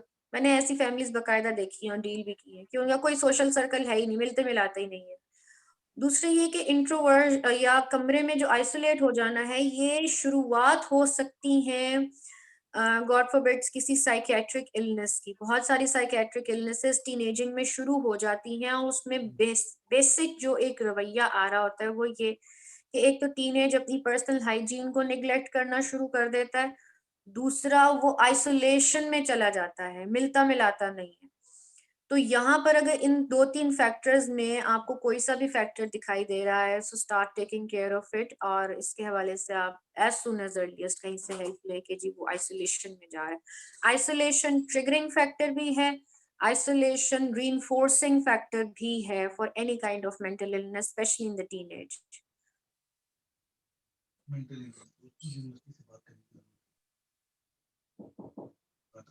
कोई क्वेश्चन या कमेंट्स? अच्छा, ये हाँ, सहर एहसान साहिबा ने जी सहर एहसान, और उसके बाद मोहम्मद अब्दुल बासित हैं। जी जी। अस्सलाम वालेकुम। वालेकुम अस्सलाम। मैम, मैंने ये बात कहनी थी, जैसे अभी यहाँ पे बात हो रही थी कि बच्चों की पिटाई की जाती है जब मदरसे जाते हैं, और जो अच्छे इंस्टीट्यूशंस हैं वहाँ पे तो बहुत ज़्यादा सख्ती है इस बारे में, लेकिन जो भी छोटे मोटे गांव वगैरह में, वहाँ पे अभी तक बच्चों की पिटाई और स्टिक होना वहाँ पे जरूरी समझा जाता है उस्तादों के हाथ में।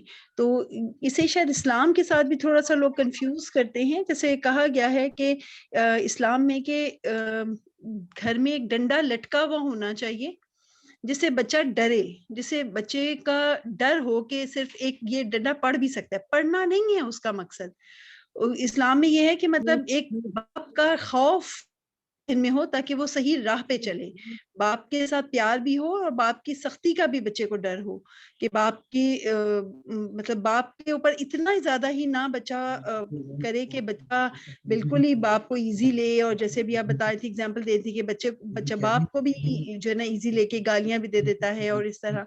तो एक डर होना चाहिए बच्चे का। तो वो कहते हैं कोई डंडा लटका हुआ होना चाहिए कि उसका डर हो। और इसी तरह कहा जाता है कि जो बाप की मार होती है, एट टाइम्स कभी बहुत ज्यादा मतलब बच्चा बिगड़ रहा है तो उसको जरूरत पड़े तो वो ऐसे कहा जाता है जैसे किसी खेत में पानी देना है, इस तरह इतना मतलब फायदेमंद होती है वो। इस तरह से उससे भी लोग कंफ्यूज करके शायद बहुत ज्यादा इस्लाम में मार कुटाई को बहुत ज्यादा वो लेते हैं, जबकि इस्लाम इस बारे में बिल्कुल क्लियर है कि इस्लाम तो कहीं जो है ना मार कुटाई के बगैर ही प्यार से ही इस्लाम फैलता है, कभी भी सख्ती तो है ही नहीं इस्लाम में। Thank you. Thank you ma'am आपके कमेंट का। देखें, असल में जो बाप का रोब और दबदबा होता है ना, वो इस हवाले से होता है कि बाप ने अपनी गुफ्तगू में बाउंड्री कितनी रखी हुई है। ठीक है, अगर आप बच्चे को उसकी सरजनिश में, बोलचाल में आप ही बतौर बाप के इतना कुछ बोल जाते हैं, इतना कुछ बोल जाते हैं कि आपकी जुबान को लगाम ही नहीं डल रही है, तो फिर बच्चा भी आगे जाके आपके साथ इस तरह के रिबेलियस एटीट्यूड्स में जा सकता है।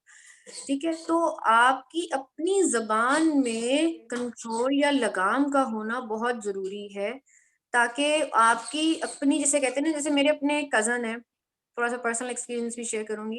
He is a professional doctor, सारा दिन वो उनका अस्पतालों में अपने क्लिनिक्स पे गुजरता है। तो मैंने एक दफा सिर्फ उनको देखा था कि उनका बच्चा जो था वो माँ के काबू में नहीं आ रहा था, उन्होंने सिर्फ और सिर्फ ऐसे आंख उठा के ना अपने बेटे को देखा है, and that was all fine. जो बच्चा बहुत ज्यादा एटीट्यूड दिखा रहा था, उसने बाप की सिर्फ एक निगाह पे ही अपना एटीट्यूड फौरी तौर पर चेंज किया था। वो क्या है कि बाप ने अपना स्टांस ऐसा रखा, वो मार पिटाई कभी नहीं करते, स्टांस ऐसा रखा हुआ है कि बच्चे के दिल में इज्जत भी है और बाप का खौफ भी है। वो सिर्फ ये नहीं कि सिर्फ खौफ हाईलाइटेड है, वो सिर्फ ये भी नहीं है कि बहुत बेझिझक है। वो बहुत एक, जैसे कहते हैं ना, मिडिल ग्राउंड पे शॉट्स खेलते हैं, जहां जरूरत होती है वहां बात करते हैं, जहां जरूरत नहीं होती वहां पर वो बच्चे के साथ गुफ्तगू को सिर्फ और सिर्फ बॉडी लैंग्वेज या फेशियल एक्सप्रेशंस तक रखते हैं, and that is enough. Assertive stance, किसी आगे चल के सेशन में मैं आपके साथ असर्टिव स्टांस पे बात करूंगी, उसमें सिर्फ बात हमारी बॉडी लैंग्वेज ही काम कर जाती है, उसमें डंडे की जरूरत नहीं पड़ती। मोहम्मद बासित साहब है। एक सेकंड, क्या मैं बात कर सकती हूँ? जी जी जी जी, मैंने ये पूछना था कि आमतौर पे आजकल जो जॉब की इस तरह के रवैये हैं, तो बाप आमतौर पे घर में नहीं हुआ करते, बच्चे माँ के पास सारा दिन हुआ करते हैं, बाप रात को आए सुबह चले गए, बिजी होते हैं इतने ज्यादा। तो बाप का नॉर्मली अब ये रवैया भी है, हमारे जमाने में ऐसा होता था कि बाप का रवैया सख्त और बाप से डर का एक रवैया था। आजकल बाप इतने ज्यादा, अगर संडे को हैं भी, तो इतना ज्यादा प्यार मोहब्बत के बाप का डर ही जैसे वो खत्म होता जा रहा है। तो एक बाप का डर क्या होना चाहिए, या बाप, क्या आपको लगता है कि बच्चे माँ से भी उसी तरह डर सकते हैं या उस तरह कंट्रोल में आ सकते हैं? क्योंकि माँ तो नॉर्मली प्यार करती है, प्यार वाला रवैया, अफेक्शनेट रवैया हुआ करता है माँ का, और बाप भी अगर संडे को ही अवेलेबल है और वो भी प्यार ही करेगा तो बच्चों को कंट्रोलिंग बहुत मुश्किल हो जाती है। प्लीज मुझे इस पे थोड़ा सा कमेंट कीजिए, मशवरा दीजिए। देखिए, कंट्रोलिंग या फियर, ये दोनों एलिमेंट्स जब पेरेंटिंग में आते हैं तो chaos मचता है। हमें ना आउट ऑफ रिस्पेक्ट किसी की बात का मान रखना आना चाहिए, आउट ऑफ रिस्पेक्ट। अगर हम अल्लाह ताला से खौफ खा खा के अल्लाह ताला की इबादत करेंगे ना, तो हम अल्लाह से मोहब्बत नहीं कर रहे, अल्लाह ताला से सिर्फ डर रहे हैं। इस तरीके से हम बाप का या माँ का जो हमारे दिल में रिस्पेक्ट है ना, वो तभी इंगेज हो जब हम बच्चे की रिस्पेक्ट करेंगे, और जब हम आपस में एक दूसरे की रिस्पेक्ट करेंगे कि हमें, हमारे बच्चे को ये अंडरस्टैंडिंग जानी चाहिए कि मेरी माँ का एक लफ्ज कह देना काफी है, और जो बात, जो लिमिटेशन के सामने में फॉलो करनी है वो उनकी एब्सेंस में भी फॉलो करनी है। अगर उनकी मौजूदगी में मुझे जंक फूड खाने की इजाजत नहीं है तो उनकी गैर मौजूदगी में भी इजाजत नहीं है, मैं नहीं खाऊंगा। And this is out of respect, this is out of love. मैं उनकी बात को निगेट उनकी गैर मौजूदगी में भी नहीं करूंगा। This kind of an attitude must be embraced. खौफ और कंट्रोलिंग जिस भी रिलेशनशिप में आता है, हस्बैंड वाइफ में आता है, बच्चों में आता है, बहन भाइयों में आता है, ये रिलेशनशिप सैबोटाज करते हैं। खौफ और कंट्रोलिंग, हमें कंट्रोल नहीं करना दूसरे सोल को, हमने उसको इन्फ्लुएंस करना है, हमने उस पर असरअंदाज होना है अपने अच्छे और बेहतरीन रवैयों के जरिए। इन्फ्लुएंसर्स बनना है, कंट्रोलर्स नहीं बनना। बासित आप क्वेश्चन करें। जज़ाकल्लाह। अस्सलाम वालेकुम रहमतुल्लाह। जी मेरा मेरा एक कमेंट था असल में हिफ्स के हवाले से, चूंकि मेरा थोड़ा सा अपना तजर्बा भी और मैं शायद सिस्टम को ज़्यादा करीब से देखता हूँ, तो एक दो बातें थी मेरे जहन में। एक बात तो ये कि नंबर 1 तो ये कि कॉर्पोरेट पनिशमेंट जो है ना वो न सिर्फ ये कि मदारिस में है बल्कि पब्लिक स्कूल्स और लो कॉस्ट प्राइवेट में भी है। और यानी चूँकि मैंने अभी रिसेंटली मैंने डिग्री की है क्योंकि तो बहुत सारे स्कूलों में जाना हुआ, खासकर low cost private schools, public schools. आपने देखा होगा गवर्नमेंट अर्सा पहले हर स्कूल के बाहर लिखवाया था मास्क, क्योंकि हर पब्लिक स्कूल के अंदर भी यही होता है। तो एक तो ये कि ये मसला ओवरऑल सोसाइटी के साथ है, खासकर जहाँ पर वालिदैन इतने एजुकेटेड नहीं है, समझते हैं कि ये यानी चमड़ी उस्ताद की हड्डी माँ बाप की, जैसे आपने एक मिसाल दी थी कि उसमें खुद भी घर, और उसमें असल में हमने रिसर्च भी की, तो होता यूं है कि टीचर से हमने इंटरव्यूज किए तो कहती थी कि असल में घर में इनको इतना बुरा कहा जाता है बच्चों को और इतना मारा जाता है कि वो इसके इतने आदी हो गए हैं कि अगर उनको स्कूल में आप माहौल मार वाला नहीं देंगे ना तो वो कोई भी बात नहीं सुने। तो ये ऐसे ओवरऑल यानी माशरती डायनेमिक्स बन गए हैं कि जो बहुत अजीब से।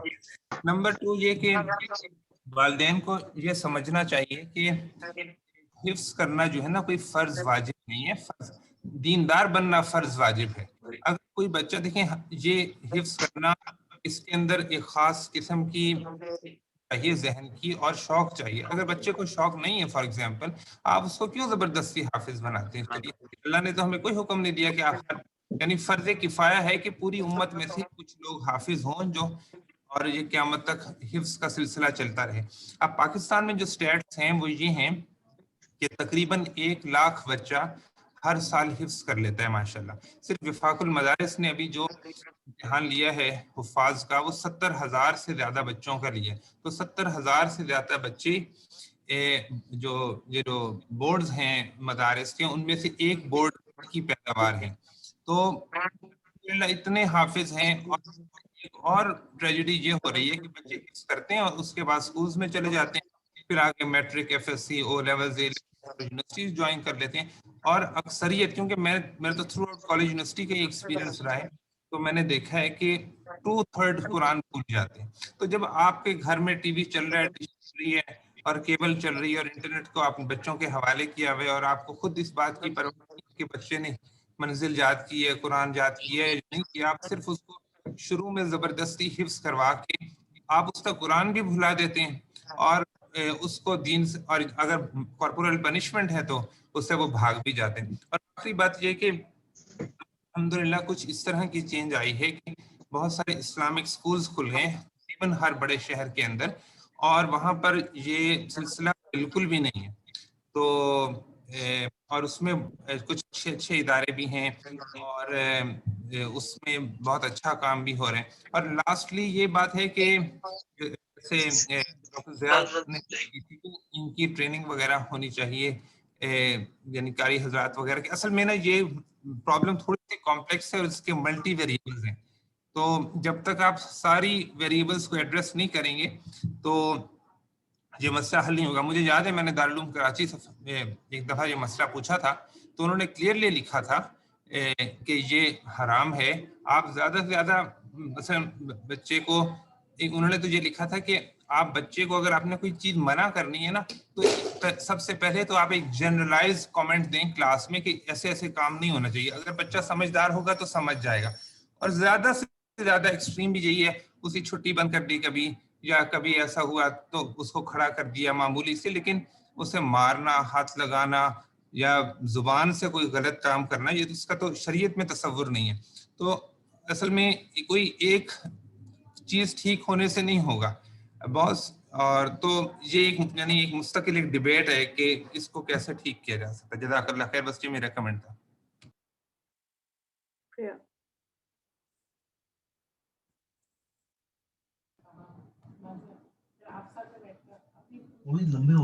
अस्सलाम वालेकुम। वालेकुम अस्सलाम। हाँ, मैं ये कह रही थी कि जो बच्चे आइसोलेशन में जा रहे हैं, आपने उनको बहुत अच्छा बताया, लेकिन मैं ये कह रही थी कि क्या उनके साथ सख्ती की जाए या उनको डांटा जाए, इस तरह से उनको वापस लाया जाए? सख्ती से तो बच्चा नहीं आएगा जी बाहर। सख्ती से हो सकता है सख्ती से ही भागता हो, कमरे में चला गया हो। उसमें ये होता है कि आप उनके साथ गुफ्तगू करते हैं, उनको कमरे में पहले उनके कंफर्ट प्रोवाइड करते हैं, फिर आप उनको किसी अपने छोटे-छोटे कामों के लिए अपने साथ एंगेज करते हैं। इसमें आप उनको ये कहते हैं कि बेटा आप मेरी अगर फलाने काम में मदद कर देंगे तो मुझे अच्छा लगेगा। और अगर वो आपकी मदद कर देता है, बेशक मुँह को सोड़ते हुए करता है, शक्ल बना-बना के करता है, मैंने नहीं करना, मुझे अकेले रहने दें, मुझे मेरे कमरे में से मत निकालें, मैंने अपनी दुनिया बनाई। तो मैं बच्चों को डील करती हूँ ना, टीनेजर्स को, उनसे बड़े उम्र के, तो उनकी ऐसी शक्लें बन रही होती हैं। ऐवें ही आ जाती हैं कमरे में, मैंने जब कह दिया मैंने नहीं निकलना कमरे से बाहर, तो वो बच्चे को आप उनसे एक तो हेल्प सीकर्स बेटा आप फलाने काम में मदद करेंगे? अच्छा जी, आ जाते हैं वो। जब भी आप मदद करें तो आप उनसे कहें कि आपने मेरे काम में पैदा की है, थैंक यू सो मच, आप मेरा काम आसान हो गया। बेशक वो काम आप उसके बगैर कर सकते थे। एक्चुअली उसकी आइसोलेशन के स्पैन इतना है। उसको आप जितनी भी अगर आप उसे कमांड देंगे ना बाहर निकलो फलाना काम करना है, तुम्हें नहीं पता? इस तरह आप उसे कहेंगे तो वो कभी नहीं आएगा बाहर। वो कहेगा मैं बस ठीक है अंदर ही बैठा हुआ। खबरदार जो आपने मेरे कमरे को नॉक किया। खाना भी खाना होगा ना तो ट्रे लेकर आने की ज़रूरत नहीं है, मैं खुद ही आके किचन में खा लूँगा। टीनेजर्स की स्टाइल्स हैं। जब माएँ या बाप जो हैं बहुत कंट्रोलिंग होते हैं, बाहर निकलो, हर वक़्त तुम्हारी शक्ल जो है अंदर कमरे में बंद रहती है। सारे देखने को तरस रहे हैं तुम्हारी शक्ल। इस अंदाज़ में अगर आप उसे बुलाएँगे कभी नहीं आएगा। लेकिन अगर आप उसको ये कहेंगे ना बेटा आप मेरा फलाना काम कर देंगे, मुझे ज़रा फलाने-फलाने काम में दुश्वारी हो रही है, अगर आप मेरी हेल्प कर देंगे तो मुझे अच्छा लगेगा। अगर वो कर देता है, तो फिर आप उसको उस पे एक्नॉलेजमेंट दें। आप बेशक वो 5 मिनट आपके साथ स्पेंड करता है, लेकिन आपने उस 5 मिनट को क्वालिटी टाइम बनाकर आपने उसे उसके लिए उसको पॉइंट्स देने हैं, उसको एक्नॉलेजमेंट देनी है, सो दैट उसको रीइंफोर्समेंट मिले कि हाँ, मैं बाहर निकलता हूँ ना, तो मुझे एक अच्छा एनवायरनमेंट या अच्छा एटीट्यूड देखने को मिलता है। तो फिर वो आगे भी किसी टाइम पर आएगा। इस तरह से उसकी एपिसोड्स बन जाएँगी बाहर आने की। इंशाल्लाह, जज़ाकल्लाह खैर। जज़ाकल्लाह खैर मिस अस्मा कुरैशी, हमने अच्छा खासा बल्कि टाइम ले लिया आपसे। और ये जैसे मैंने पहले जिक्र किया था कि ये आखिरी सेशन है रमज़ान से पहले। अल्लाह ताला हमें रमज़ान की जो है वो यानी पूरी तरह अफादियत से फ़ायदा उठाने का मौका दे, और इसके अलावा हमारे पर बरक़ात नाज़िल हो, सबके ऊपर हो बरक़ात नाज़िल। इंशाअल्लाह ताला मिस अस्मा कुरैशी को मैं दोबारा रिक्वेस्ट करूँगा कि रमज़ान के बाद जो बकिया टॉपिक्स हैं उनसे इंशाअल्लाह कंटिन्यू करेंगे। जी, और जी। आप लोगों का बहुत-बहुत शुक्रिया इसमें शामिल होने का, और बहुत और ख़ास तौर पे अब्दुल बासित, आपने जो क्वेश्चन और अपने कमेंट्स दिए, क्योंकि आपका ताल्लुक एजुकेशन से भी है काफ़ी ज़्यादा, तो यकीनन वो काबिल ज़िक्र चीज़ है कि इसके अंदर एक तहरीक की ज़रूरत है माशरे के अंदर, कि किस तरह इस चीज़ को हम इम्प्रूव कर सकें। क्योंकि यही कौम के मेमार हैं, अगर कौम के मेमार ही ठीक नहीं होंगे तो बाद में हमारे लिए बहुत मुश्किल होगी इस कौम के लिए। जज़ाकल्लाह खैर। अच्छा, अस्सलाम थैंक यू। वालेकुम। हाफ़िज़, अल्लाह हाफ़िज़। अस्सलाम वालेकुम।